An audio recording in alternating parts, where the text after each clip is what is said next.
చూస్ country delight, live better. ఇప్పుడే country delight యాప్ని download చేసుకోండి.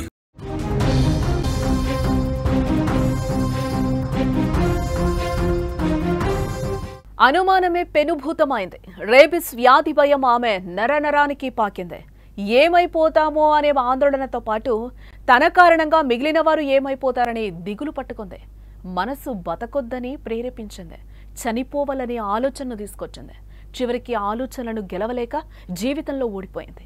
తనతో పాటు కంటి పాపను తిరిగి రాని లోకాలకు తీసుకెళ్లిపోయి తీవ్ర శోకాన్ని మిగిల్చింది. మహబూబ్ నగర్ జిల్లాలో జరిగిన ఈ అమానుష ఘటన కన్నీళ్లు పెట్టించే విధంగా ఉంది. మహబూబ్ నగర్ పట్టణం కొత్తగంజ్ ప్రాంతంలో నరేష్, యశోద అనే దంపతులు నివాసం ఉండేవారు. వీరికి అనురాగ్, అక్షర అనే ఇద్దరు సంతానం ఉన్నారు. చిన్న కుటుంబం, చింతలేని కుటుంబం. పిల్లా పాపలతో ఎంతో ఆనందంగా జీవిస్తున్న ఆ ఇంట్లో ఓ కుక్క ఊహించని విషాదానికి కారణమైంది. కొన్ని రోజుల క్రితం యశోద తన ఇంటి ఆవరణలో పల్లీలు, డ్రై ఫ్రూట్స్ ఆరబెట్టింది. అదే సమయంలో ఓ వీధి కుక్కొచ్చి వాటిని ఎంగిల్ చేసింది. ఏం పర్లేదు అనుకున్న యశోద వాటిని వంటల్లో వినియోగించింది కూడా. ఈ సమయంలో రేబీస్ భయం వారిని వెంటాడిందని చెప్పుకోవచ్చు. చిన్న చిన్న ఆరోగ్య సమస్యలు వచ్చినా అవే రేబీస్ కారణంగానే వచ్చాయని యశోద భయంతో ఉనికిపోయింది. దీనిపై భర్త ఎన్నిసార్లు చెప్పినా ఆమెలో ఆందోళన మాత్రం పోలేదు. అనారోగ్య సమస్యలు వెలుగు చూడటంతో కుటుంబ సభ్యులందరూ కూడా రేబీస్ టీకాలు వేయించుకున్నారు. అలానే ఇతర వైద్యం కూడా చేయించుకున్నారట. కానీ యశోద మనసులో రేబీస్ అనే అనుమానం బలంగా నాటుకుపోయింది. దానికి రేబీస్ వ్యాధి కోసం యూట్యూబ్లో కూడా తెగ వెతకడం ప్రారంభించింది. చివరికి తనకు రేబీస్ సోకిందని తనకు తానే నిర్ధారణకొచ్చి భయంతో సోమవారం బలవన్మరణానికి పాల్పడింది. అలానే 3 ఏళ్ల కుమార్తెను కూడా హత్య చేసింది. అయితే చనిపోవడానికి ముందు యశోద కుమారుడు లక్కీ భర్త జాగ్రత్తగా ఉండాలని సూచిస్తూ డోర్ల మీద కూడా రాయడం జరిగింది. అదే మీరు విజువల్లో కూడా చూడొచ్చు. ఏం రాసిందో కూడా మనకు అక్కడ క్లియర్గా కనిపిస్తోంది. ఇక్కడ యశోదకి మూఢనమ్మకాలు ఎక్కువయ్యాయా అని కూడా ఇక్కడ ఒక అనుమానం కలగక మానదు. ఇంత టెక్నాలజీ పెరుగుతున్న మనం ఆధునిక యుగంలో ఏఐతో పరుగులు పెడుతున్న సందర్భంలో కూడా ఇంకా ఈ మూఢనమ్మకాలు ఉన్నాయా? ఆల్రెడీ యశోద టీకాలు వేయించుకుంది, వాటి గురించి చదివింది, చూసింది. అయినా కూడా తనకు ఆ భయం పోలేదు. వాటికి సంబంధించి కూడా చాలా వరకు అవేర్నెస్ని కూడా క్రియేట్ చేస్తున్నారు. కుక్కలకి సంబంధించి కూడా ఈ మధ్య కాలంలో తరచుగా మనం వింటున్నాం. వీధి కుక్కలకి సంబంధించి కూడా ఎలాంటి ఉత్తర్వులు వస్తున్నాయి, వాటికి సంబంధించి కూడా కోర్టులు ఎలాంటి తీర్పులు ఇస్తున్నాయి, బయట కూడా జనాలు అవేర్నెస్ క్రియేట్ చేసే ప్రోగ్రామ్స్ని కూడా కండక్ట్ చేస్తూనే ఉన్నారు. అయినా కూడా ఈరోజు యశోద ఒక నిండు ప్రాణాన్ని కూడా బలి తీసుకుందని చెప్పొచ్చు. తనతో పాటు తన చిట్టి తల్లిని కూడా ఈరోజు లోకాన్నించి తీసుకువెళ్ళిపోయింది. ఒక అనుమానం, ఒక మూఢనమ్మకం ఒక పెనుభూతంగా మారి ఈరోజు ఈ లోకం నుంచి వాళ్ళని దూరం చేసిందని కూడా చెప్పచ్చు. ఈ అపనమ్మకాల ఆధారంగా అడ్డమైన పనులు చేస్తూ ఉంటారు చాలామంది కూడా. ఈరోజు యశోద కూడా అలాంటి ఒక పిచ్చి పని, ఒక అడ్డమైన పని చేసిందని కూడా మనకి దీన్ని చూస్తే క్లియర్గా అర్థమవుతూ ఉంది. దీనివల్ల ప్రాణ నష్టం తీవ్రంగా జరుగుతూ ఉండేది. శాస్త్ర సాంకేతిక రంగాలు అభివృద్ధి చెందిన తర్వాత కూడా మూఢనమ్మకాలను విశ్వసించటం మాత్రం ఇక్కడ తగ్గలేదని కూడా మనం చెప్పుకోవచ్చు యశోద ఇన్సిడెంట్ చూస్తుంటే. అయితే నేటి ఆధునిక కాలంలోనూ మూఢనమ్మకాలను విశ్వసిస్తూనే ఉన్నారు. అందులోనూ చదువుకున్న వారు మూఢనమ్మకాలను పాటిస్తూ ఉండడం కూడా ఇక్కడ అత్యంత విషాదమని కూడా మనం చెప్పుకోవాలి. అలా ఓ మూఢనమ్మకాన్ని పాటించి యశోద ఈరోజు దారుణాతి దారుణమైన ఒక నిర్ణయాన్ని తీసుకుందని కూడా ఇక్కడ మనం చెప్పుకోవచ్చు.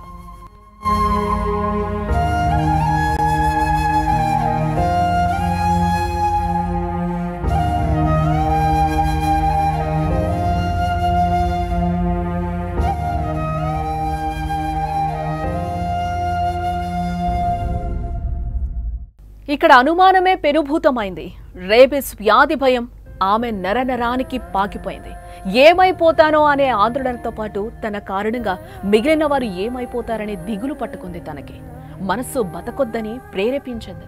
చనిపోవాలనే ఆలోచనను తీసుకొచ్చింది. చివరికి ఆలోచనలను గెలవలేక జీవితంలో ఓడిపోయింది యశోద. తనతో పాటు కంటి పాపను తిరిగి రాని లోకాలకు తీసుకెళ్లిపోయి తీవ్ర శోకాన్ని మిగిల్చింది. మహబూబ్ నగర్ జిల్లాలో జరిగిన ఈ అమానుష సంఘటన కన్నీళ్లు పెట్టించే విధంగానే ఇక్కడ మనకు కనిపిస్తోంది. మహబూబ్ నగర్ పట్టణం కొత్తగంజ్ ప్రాంతంలో నరేష్, యశోద దంపతులు నివాసం ఉండేవారు. వీరికి అనురాగ్, అక్షర అని ఇద్దరు సంతానం ఉన్నారు. చిన్న కుటుంబం, చింతలేని కుటుంబం అంటూ కూడా వాళ్ళు హ్యాపీగా జీవనాన్ని సాగిస్తూ ఉన్నారు. పిల్ల పాపలతో ఎంతో ఆనందంగా జీవిస్తున్న ఆ ఇంట్లో ఓ కుక్క ఊహించని విషాదానికి కారణమైందని కూడా ఇక్కడ చెప్తున్నారు. కొన్ని రోజుల క్రితం యశోద తన ఇంటి ఆవరణలో పల్లీలు, డ్రై ఫ్రూట్స్ని ఆరబెట్టడం జరిగింది. అదే సమయంలో ఓ వీధి కుక్కొచ్చి వాటిని ఎంగిల్ చేసింది. ఏం పర్లేదనుకున్న యశోద వాటిని వంటల్లో వినియోగించింది. ఈ సమయంలో రేబీస్ భయం వారిని వెంటాడుతూనే ఉంది. చిన్న చిన్న ఆరోగ్య సమస్యలు వచ్చినా కూడా అవే రేబీస్ కారణంగానే వచ్చాయని యశోద భయంతో వణికిపోతూనే ఉంది ప్రతిరోజు. దీనిపై భర్త ఎన్నిసార్లు ఆమెకి నచ్చజెప్పినా, ఆమెకి కొంచెం అవేర్నెస్ క్రియేట్ చేసినా కూడా ఆమెలో ఉన్న ఆందోళన, ఒక అనుమానం ఏదైతే ఉందో తన నుంచి ఇక్కడ పోలేదు. అనారోగ్య సమస్యలు వెలుగు చూడడంతో కుటుంబ సభ్యులందరూ కూడా రేబీస్ టీకాలు కూడా వేయించుకున్నారు. అలానే ఇతర వైద్యం కూడా చేయించుకున్నారు.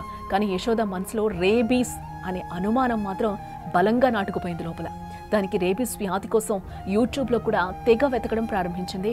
చివరికి తనకు రేబీస్ సోకిందని తనకు తానే నిర్ధారణకు వచ్చేసి భయంతో సోమవారం బలవన్మరణానికి పాల్పడిపోయింది. అలానే 3 ఏళ్ల చిన్న పాపను కూడా హత్య చేసింది. అయితే చనిపోవడానికి ముందు యశోదా కుమారుడు లక్కీ భర్త జాగ్రత్తగా ఉండాలని సూచిస్తూ కూడా ఆ గోడ మీద, ఆ డోర్ల మీద కూడా రాసింది, మీరు జాగ్రత్తగా ఉండండి అంటూ కూడా ఆమె చెప్పడం జరిగింది.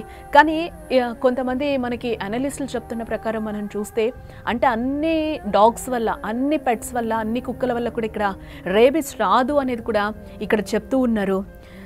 సునకాల వల్ల రేబీస్ సోకుతుంది. అయితే రేబీస్ వచ్చిన సునకాల వల్ల మాత్రమే మనుషులకు ప్రమాదం.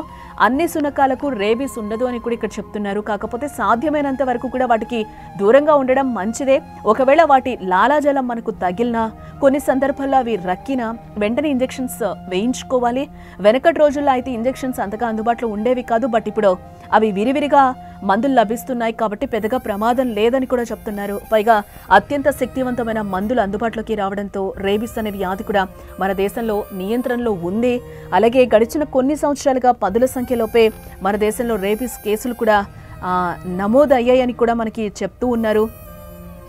అయితే రేబీస్ సోకిన కుక్క కరిస్తే మనుషులకు రేబీస్ వ్యాధి వ్యాపిస్తుంది. ఆరోగ్యవంతమైన కుక్క కరిచిన రేబీస్ రాదు. ఈ విషయం తెలియక యశోద ఈరోజు ఒక బలవన్మరణానికి పాల్పడినట్లుగా కూడా మనకి తెలుస్తోంది.